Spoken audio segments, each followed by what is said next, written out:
So what do you guys think of the goggles? I know, I look kind of like Doc Ock, but they do work and they're welding safe as well, so I prefer them. So now we're gonna go on to some grinding.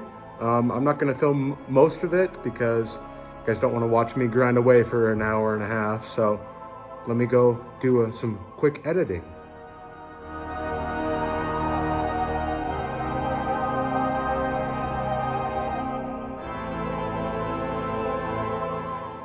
Okay, so we got a lot of the grinding done now. I just need to work on shaping the blade, and then I have this very unusual problem back here.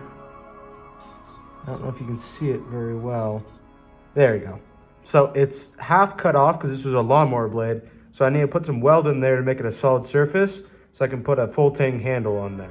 So what I've been doing is I've been just using weld to try and fill in that weird divot. I weld it and then I grind it off and make a flat surface. So far it's working pretty well. I can't think of a better way to do this, so kind of just hacking it together as usual. Okay, after going through about a rod and a half, that's what the spine's looking like. We have a few deformations, but nothing too serious. This is starting to look more like a solid piece of metal. I would not recommend this if this is going to be part of the chopping edge, but since this is just the handle, weld bead strong enough. And this is all aesthetic. This doesn't need to be perfect.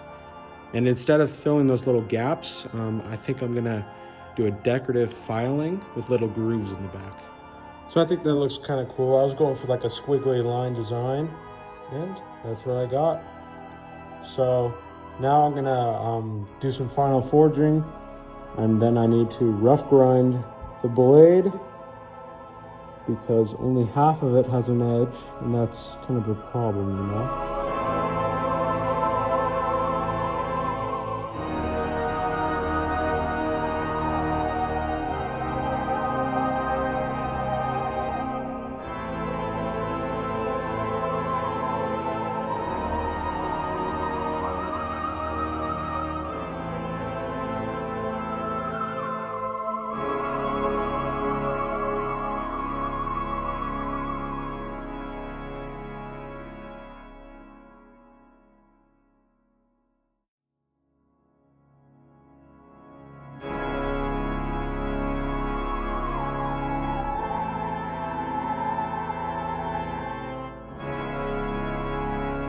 Okay, so I've got most of the grinding done.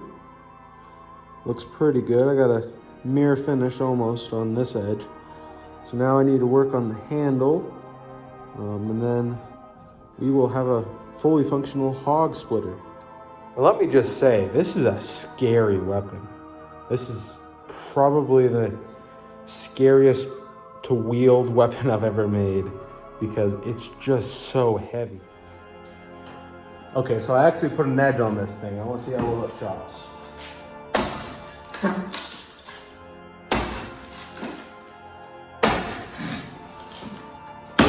Crazy.